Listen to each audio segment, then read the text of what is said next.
guys, it's 21 Maxwell here and welcome to episode 94 of the TNA Impact Wrestling TW Let's Play series. You join us on our go-home show of Impact Wrestling as we are heading towards the Against All Odds pay-per-view. We'll hopefully have a decent card put forward for you, which we shall reveal at the end of this episode.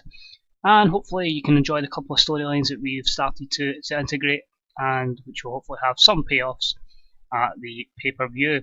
We have 5 pre-show segments, 14 segments during the show, and we are booking this show in the Tri-State region, I believe. Double check this yet. In the Tri-State region in the Peterson's Event Centre, which is in Pittsburgh, Pennsylvania. I had tried looking at maybe running a show in Canada, but as I'll show you here, the industry and the economy is not exactly great in Canada at the moment, so poor attendances there. I think we'll put a show in there eventually, but I think it's unreal that I've not hosted a show in Canada yet. I think we've done a couple in America and that's it, but we will look to go to Canada once the wrestling industry and the economy picks up. So say it is still pretty decent in America, but not so much in Canada. But as I say, 5 pre-show segments, 14 segments. Let's kick off another show of Impact Wrestling. Enjoy, guys. So we have 12,508, pretty decent attendance here, in a match that had some good action and average heat. The Killer Elite Squad, that's Lance Hoyt and Harry Smith, defeated the Wolves, Davey Richards and Eddie Edwards, in 9:20 when Harry Smith defeated Davey Richards by pinfall. It's a solid 72B-, which not bad considering the Wolves have been out of action for a bit due to Eddie Edwards' injury. We decided not to turn Davey Richards. The road agent wanted some sort of switch. We just changed his gimmick to an egomaniac, which got an 88 rating, so that's amazing. We'll keep them as a heel tag team for the moment. Whether we change them to face down the line remains to be seen. Good to see that the Killer Elite Squad have great chemistry and it continues their storyline, which, let's be honest, is quite a cheap storyline since they're now a tag team together. And Lance Hoyt improved his rumble skills and his technical skills in this pre-show match, so all good there. In a match that had some good action but not much in the way of heat, Mia Yim defeated Christina Von Erich in 6:20 with the Kiss of the Dragon. 55C- match. Using this match to put our Knockouts champion over, giving her a wee bit more momentum, and Christina Von Erich improves her rumble skills. An extremely short match, James Storm defeats Colby Carino in 4:38 by pinfall with a closing time, 58C-.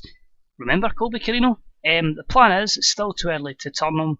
I'm just going to use him in like pre-show matches to basically try and improve his skills a little bit before eventually doing the complete overhaul of his character. There's no point keeping him off television and pre-show segments when we can still look to improve him, because he could become a solid asset in the future.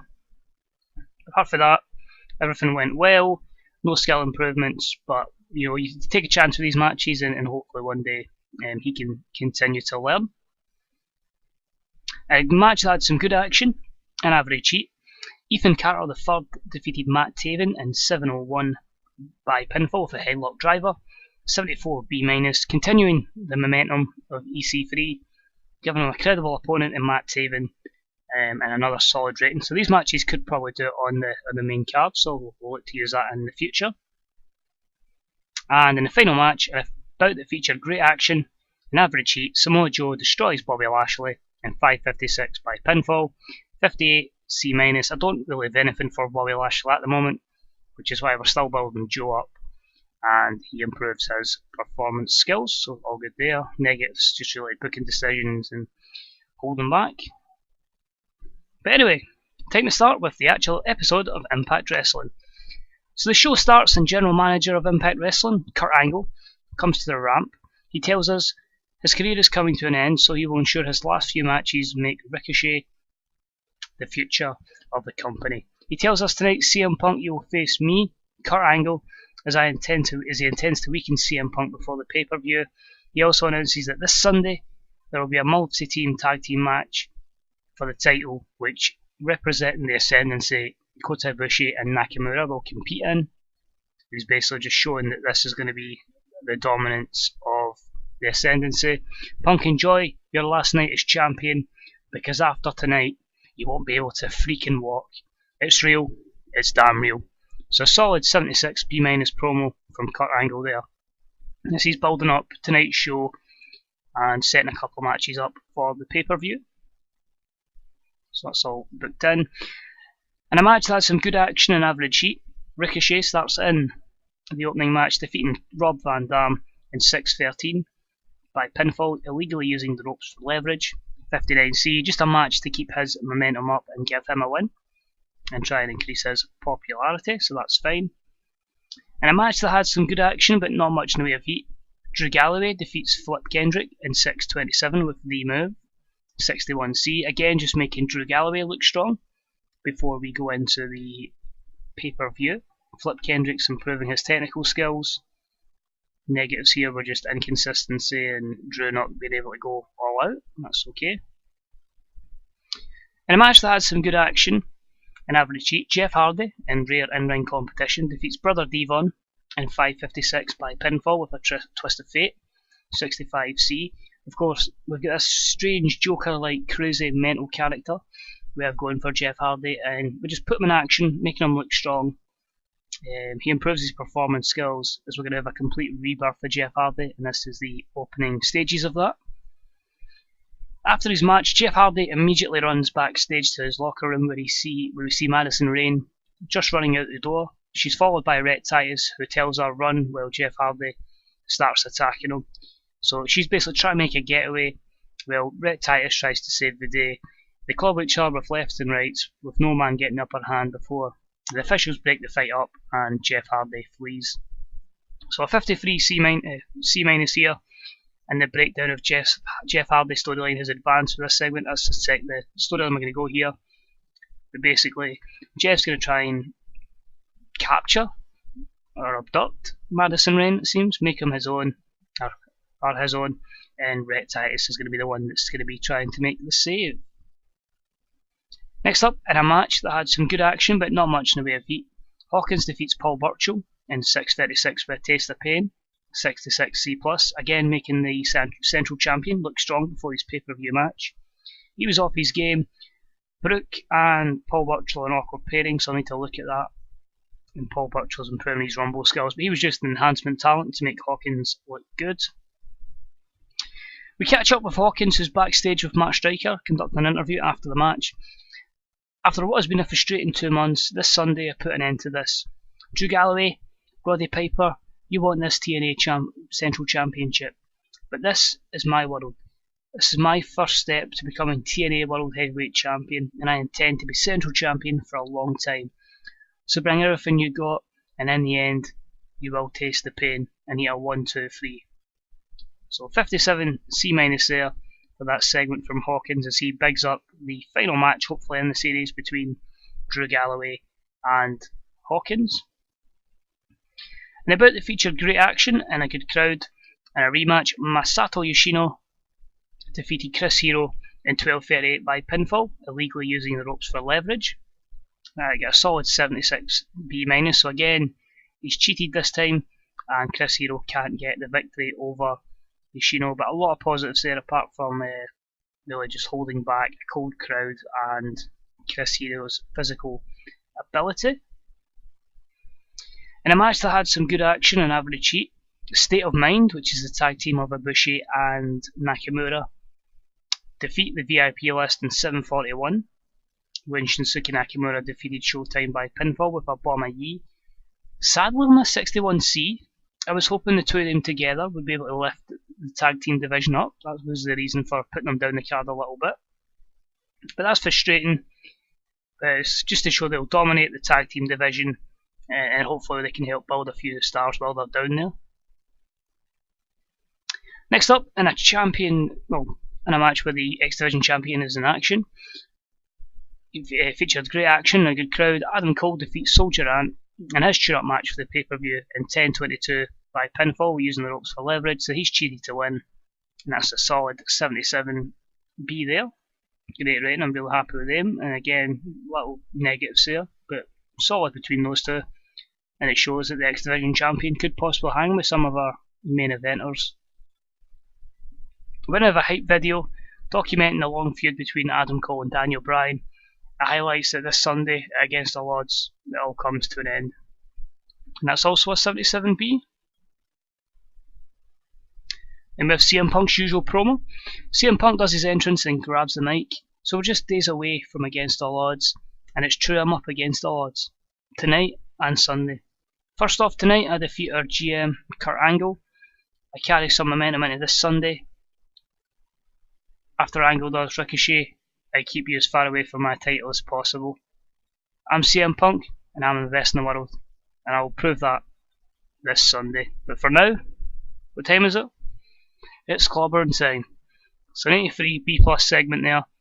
Performance of Punk was good, the storyline continues, and that takes us right into, hopefully, our main event match, which is about, that featured some great action and great heat from the audience. CM Punk defeated Kurt Angle in 2017 by pinfall with a go to sleep.